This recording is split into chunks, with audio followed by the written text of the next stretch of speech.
میں نے کہا تیرا ایمان بڑا پختہ تھا تو میرے رب نے تجھے انعام عطا فرمایا ہے۔ وہ کہتے ہیں ایک بادشاہ تھا تو اس کا بھی ذہن بن گیا تھا کہ پتہ نہیں یہ کیا ہو جاتا ہے۔ کچھ یہ لوگ نا ہمارا وہم بڑھاتے ہیں، آج کل جو تویز دھاگے والے لوگ ہیں نا، یہ اور اضافہ کرتے ہیں اس کے اندر، اور کہانیاں بنا کے دیتے ہیں، لوگ اور زیادہ الجھ جاتے ہیں۔ بادشاہ تھا تو وہ شکار کرنے جاتا تھا تو اس کے ذہن میں یہ خیال تھا کہ اگر رستے میں کوئی بندہ میرے متھے لگ جائے تو میرا شکار ٹھیک نہیں ہوتا۔ تو وہ کیا کرتا، وہ جب سفر کے لیے نکلتا تو لوگوں سے کہتا سارے رستے خالی کرا دو، میں نے شکار کے لیے جانا ہے۔ لوگ رستے خالی کرا دیتے۔ ایک دن ایک آدمی بیچارہ نے ایک آنکھ سے اسے نظر نہیں آتا تھا، وہ کوئی جنگل سے لکڑیاں کاٹ کے آ رہا تھا تو اچانک وہ چڑھ گیا۔ اذانیں زیادہ ہوتی ہوں تو ایک کا جواب دینا ضروری ہوتا ہے، وہ ہم دے چکے ہیں، اس لیے آپ توجہ کریں میری بات۔ تو وہ بیچارہ چڑھ گیا لکڑ ہارا سڑک پہ، اس کے سپاہیوں نے بندے تو بڑے ہٹائے تھے پر یہ غلطی سے آ گیا، انہوں نے پکڑ لیا، بادشاہ کے سامنے پیش کیا۔ بادشاہ کہنے لگا تمہیں نہیں پتا کہ میرے رستے میں کوئی آئے تو میرا شکار نہیں ٹھیک ہوتا، اس کو باندھ دو۔ دھوپ بڑی سخت تھی، درخت کے ساتھ باندھ دیا، کہا جا رہا ہوں، واپس آتا ہوں، اگر شکار ٹھیک ہو گیا تو چھوڑ دوں گا ورنہ اسے قتل کر دوں گا۔ دو بندے اس کے سرانے کھڑے کر دیے تلوار لے کر کے۔ اب وہ بیچارہ صبح سے بندہ ہے، بادشاہ چلا گیا۔ اتفاق کی بات یہ کہ آج شکار پہلے سے بھی اچھا ہوا، خوب ہوا، بادشاہ واپس آیا۔ اب یہ دھوپ میں بندہ ہے، کسی نے پانی بھی نہیں پوچھا، تنگ آمد بجنگ آمد، بندہ جب پورا تنگ آئے تو پھر جنگ بھی بڑی کرتا ہے۔ اس نے کہا یار آج مرنا تو ہے، اب مرنا سچ بول کے۔ بادشاہ نے کہا اسے کھول دو، آج میرا شکار بڑا اچھا ہوا ہے، لہذا اسے کچھ نہیں کہنا، کھول دو۔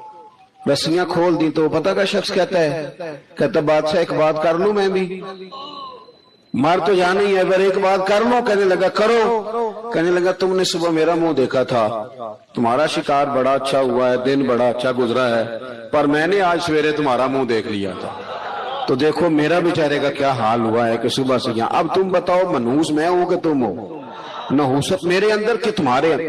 میں اگر کوئی جوان آدمی میرے ساتھ آ کے یہ بات کرتا ہے نا کہ میری فلان ہو گیا تو میں بڑا، تو مجھے اس پہ غصہ آتا ہے۔ میں کہتا ہوں آپ اس عمر میں یہ کام کریں گے تو بزرگوں کو کون سہارا دے گا، ضعیفوں اور کمزوروں کو کون اٹھائے گا؟ آپ اتنی کچی باتیں کرتے ہیں۔ اور یہاں پیروں نے بھی عجیب تماشا گھڑا ہوا ہے، سویرے 9 بجے بیٹھ جاتے ہیں تعویذ لکھنے۔ آپ قرآن شریف کا درس کب دیں گے؟ آپ حدیث پاک کب پڑھائیں گے؟ آپ ان کو اصول فقہ کب بتائیں گے؟ پیر صرف دین کا نمائندہ ہوتا ہے جس نے رب رسول کا دین پڑھنا ہے اور آگے پڑھانا ہے، جس نے لوگوں کو وہاں سے دین سیکھ کے آگے سکھانا ہے۔ باقی کیا معنی ہے چیزوں کا؟ اس نے صرف آسان کر کے جو ہمارے صوفیاء نے دیا آگے بات پہنچانے، دین سیکھنے سکھانے کا نام پیری مریدی ہے، اس کا کوئی اور معنی ہے ہی نہیں سرے سے۔ کہاں سے آ گئی یہ ساری چیزیں؟ حدیث سنیے، بخاری میں موجود ہے، مسلم میں موجود ہے۔ حضرت ابو ہریرہ رضی اللہ تعالیٰ عنہ فرماتے ہیں نبی پاک علیہ السلام کے صاحبزادے کا وصال حضور کی گود میں ہو گیا، گود میں وصال کر گئے صاحبزادے۔ حضور کو بڑی تکلیف ہوئی، آنکھوں سے آنسو آئے، سرکار روئے۔ صحابہ نے عرض کی حضور آپ بھی آنسو بہاتے ہیں؟ فرماتے ہیں میرا بیٹا گیا ہے، یہ آنسو محبت کی علامت ہے، ورنہ میرے دل اور زبان پہ وہی ہے جس سے میرا رب راضی ہوتا ہے۔ اتفاق کی بات دیکھیے، اتفاق کی کہ اسی دن جس دن سرکار کے صاحبزادے کا وصال ہوا اسی دن سورج کو گرہن بھی ہو گیا۔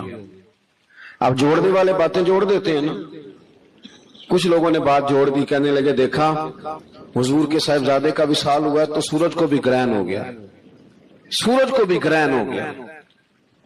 اور میرے دوستو سنو، یہ عقیدوں کی مضبوطی کتنا ضروری کام ہے، اپنے آپ کو فکری طور پر مضبوط رکھنا کتنا ضروری ہے۔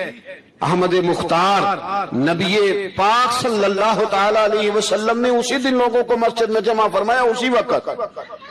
صحابہ کہتے ہیں ہم بڑے پریشان تھے کہ حضور تو غمزدہ ہیں، نہ کوئی جہاد کی بات ہوگی نہ اور کوئی ہوگی، تو اس وقت کیوں طلب کیا؟ سب کو مسجد میں بلایا اور بلا کے میرے نبی پاک علیہ السلام نے خطبہ دیا، اللہ کرے آپ کو سمجھ آئے۔ یعنی اس دن جس دن صاحبزادے کا وصال ہوا، غم کی گھڑیاں ہیں، حضور نے سب کو مسجد میں بلا کے، میں بخاری مسلم پڑھ رہا ہوں، حضور نے فرمایا لوگو سورج اور گرہن کا لگنا اللہ کی نشانیوں میں سے نشانی ہے، سورج چاند کو گرہن لگنا اللہ کی نشانیوں میں سے نشانی ہے، جب یہ لگے استغفار پڑھا کرو، نماز پڑھا کرو، اللہ کے حضور حاضر ہوا کرو۔ فرمایا کسی شخص کے دنیا سے جانے کا اس کے ساتھ کوئی تعلق نہیں۔ اپنے عقیدے کو مضبوط رکھو، اپنے معاملات پر غور رکھو، کبھی بھی کوئی کچی بات نہ کرے، کوئی کمزور بات نہ کرے کسی موقع پر۔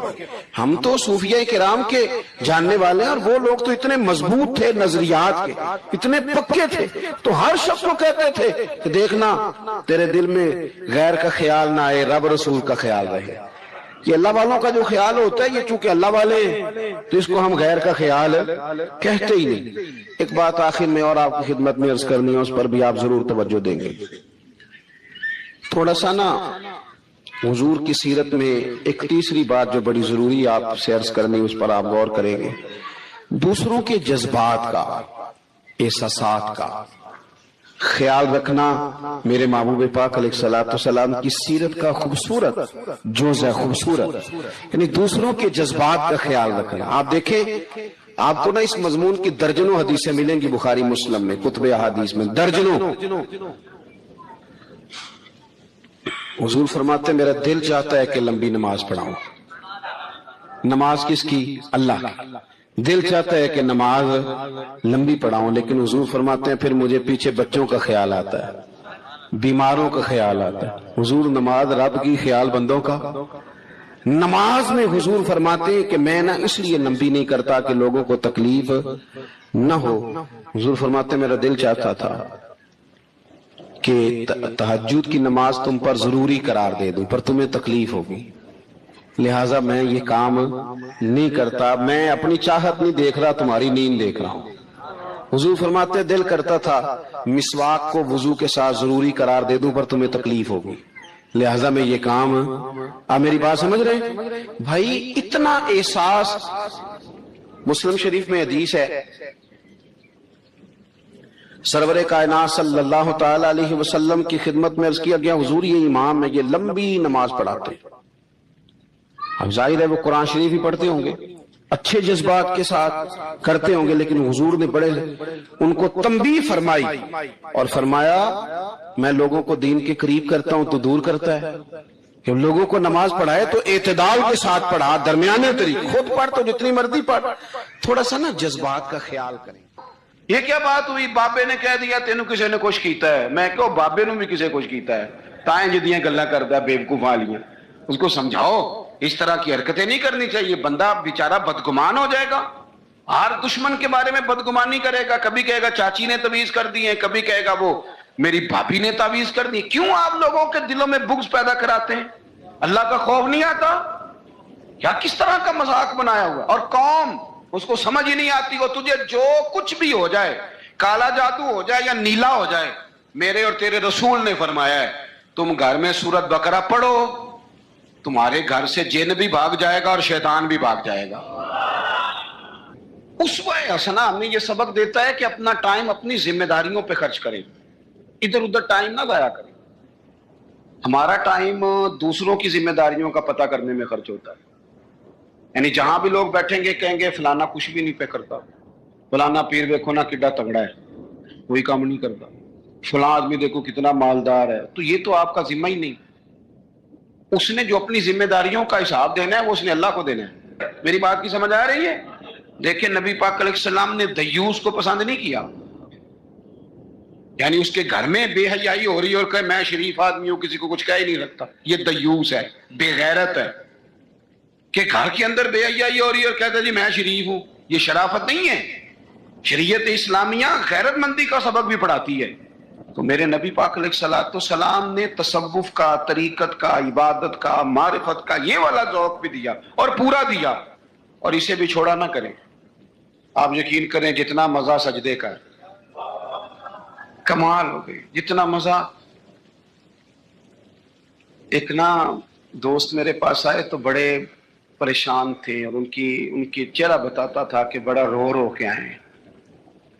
پھر آ کے انہوں نے مجھ سے شکایت کی کہ اس طرح فلانے نے کہا ہے، یہ والی تکلیف دی ہے۔ تو حضرت صاحب کیا کریں، لوگ بلا وجہ الزام لگاتے ہیں۔ میں نے آخیا سچ دس کرما لیا، جنہ سواد اج سجدے دا آیا ہی پہلا بھی کدی آیا سی؟ اس نے کہا نہیں۔ تو میں کیا پھر دا مطلب ہے دکھ دے چنگے ہوندے نے نا، یہ جب آئے تو بندہ سجدہ تو کھل کے کرتا ہے نا، رب کے سامنے رو تو لیتا ہے نا۔ تو اسی لیے تو اقبال نے کہا تھا نا، بچا بچا کے تو رکھ اسے، تیرا آئینہ ہے وہ آئینہ، شکستہ ہو تو عزیز تر ہے نگاہ آئینہ ساز میں۔ ٹوٹے ہوئے دل تو بڑے کمال ہوتے ہیں، ٹوٹے ہوئے دل تو بڑے کمال ہوتے ہیں۔ محبت کے لیے دل ڈھونڈ کوئی ٹوٹنے والا، محبت کے لیے دل ڈھونڈ کوئی ٹوٹنے والا، یہ وہ شے ہے جسے رکھتے ہیں نازک آبگینوں میں۔ میرے عزیز، نبی پاک صلی اللہ علیہ وسلم نے وہ والا سبق بھی دیا، اور ساتھ حضور نے مضبوط اعصاب۔ یہ ہمارے بچے نوجوان ڈرے ڈرے سے، پریشان سے، پتہ نہیں کیا ہونے لگا ہے، غریبی آ گئی، کام نہیں ملتا، حالات خراب ہیں، گھروں پہ عورتیں روتی پریشان ہوتی، پھر ان کو وہ بابے بھی مل جاتے ہیں جنہوں نے اور کوئی کام نہیں۔ جمعرات والے دن سویرے 9 تو 11 تویز لکھنا ہے، تو پھر عصر تو مغرب تویز لکھنا ہے، تو پھر اتوار والے دن نویں سرے تو بس کر دی یار، کوئی کسی بات کی حد بھی ہوتی ہے۔ مجھے تو نہیں ملا کہ حضرت غوث پاک کس دن تعویذ دیتے تھے۔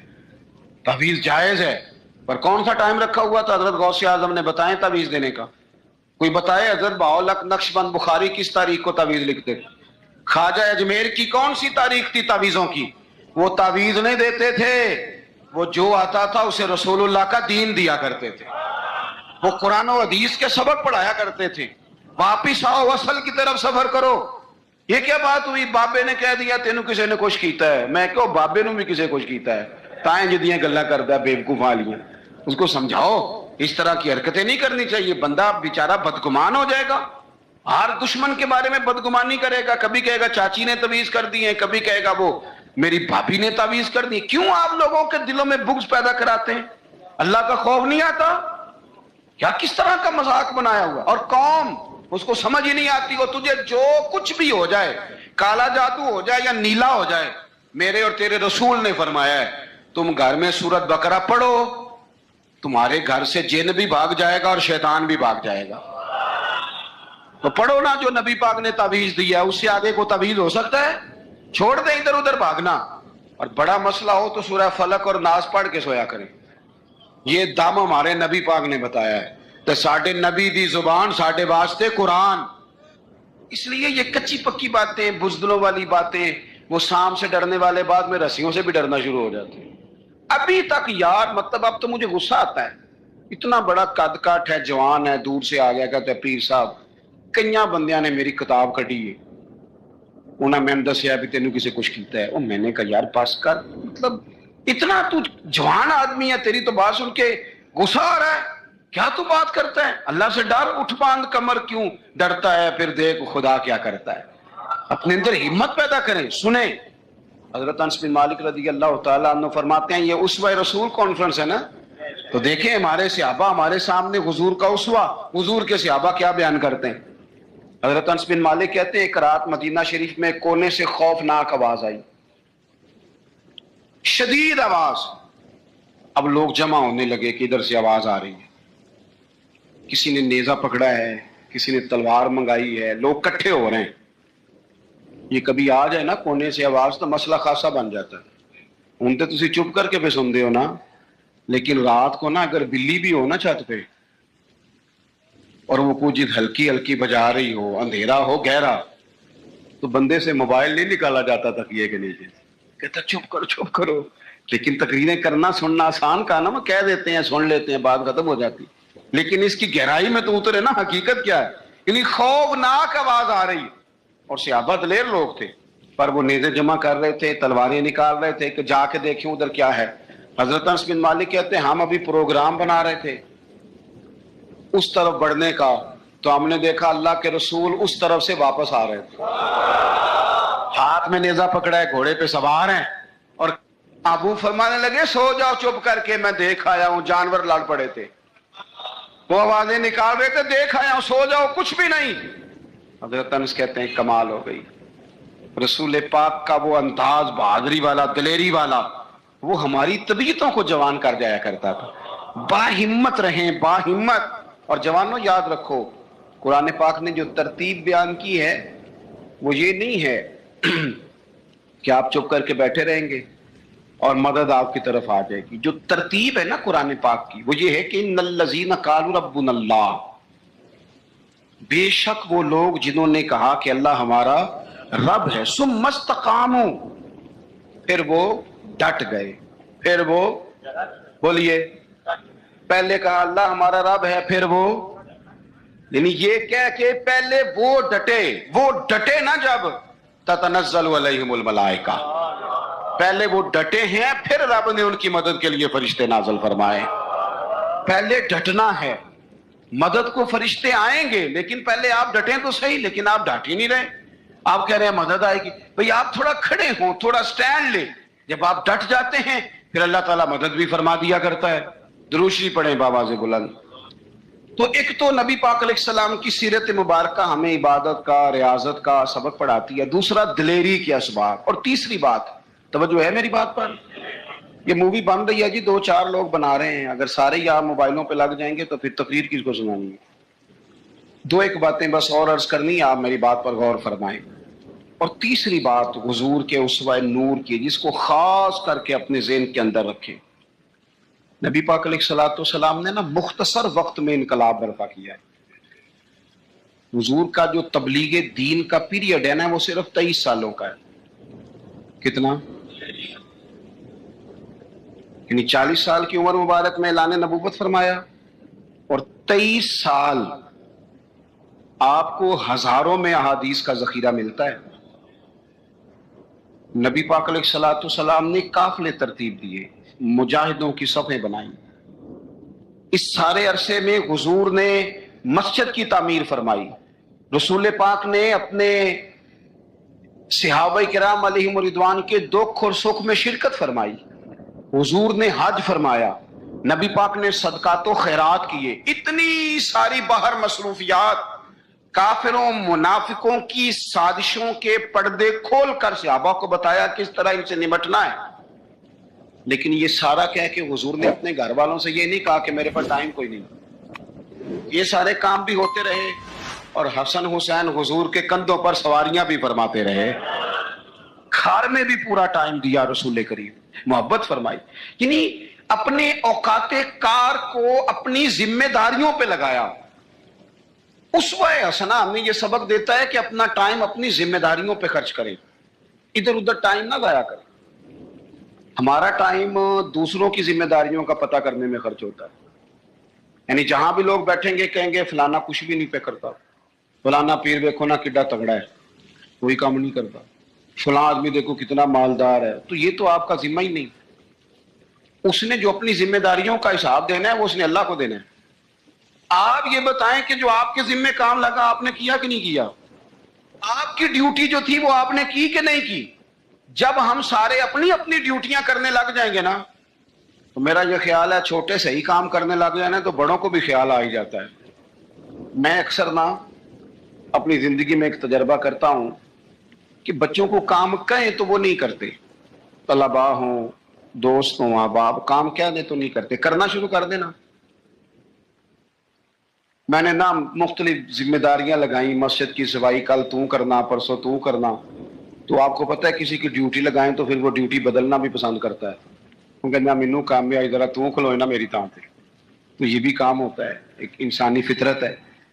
تو میں نے پھر سوچا کہ یار حد ہو گئی ہے، کمال بات ہے، مسجد تو اللہ کا گھر ہے، اور حضرت بابا فرید الدین مسعود گنج شکر جیسا بڑا آدمی تو نہیں نا دوبارہ اس دھرتی پہ آئے گا۔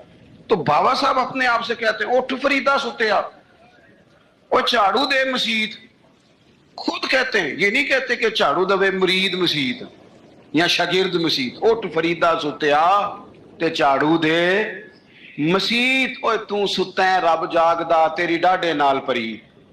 اور اگر نبی پاک صلی اللہ تعالیٰ علیہ وسلم مسجد نبی بن رہی ہے، حضور اینٹیں اٹھا کے لا سکتے ہیں، تو میرا خیال ہے اور بھی کوئی پیر صاحب چھاپر ٹھالا کوئی کام اٹھا لیں تو کوئی مسئلہ، کوئی مشکل نہیں۔ اگر سرکار بہت سارے کام کرتے ہیں، لوگوں کو سبق بھی ہم یہی پڑھاتے ہیں، تو اگر شیخ بھی کبھی کبھی اپنا جوتا اٹھا لیں تو کوئی اتنا یہ مشکل مسئلہ کچھ مطلب ماحول اس طرح کا بنا دیا جاتا ہے کہ کام رہ ہی جاتے. میں یہ اکثر کرتا ہوں کہ میں اب کام نہیں کہتا, میں کہتا ہوں جھاڑو پکڑ لو نا مسجد میں شروع کرو, اور جب آپ پکڑ کے شروع کر لیتے ہیں تو پھر بڑے سارے آ جاتے ہیں کہتے ہیں سانو دے دو. تو آپ شروع تو کریں نا, لیکن جب کام شروع کریں گے پھر کام ہو جائے. اپنی ذمہ داریوں کا احساس کریں, وقت نہ ضائع کریں. اور یہ حدیث یاد رکھیں کہ نبی پاک علیہ الصلوۃ والسلام نے فرمایا خوبصورت مسلمان وہ ہے جو بے مقصد باتوں کو چھوڑ دیتا ہے.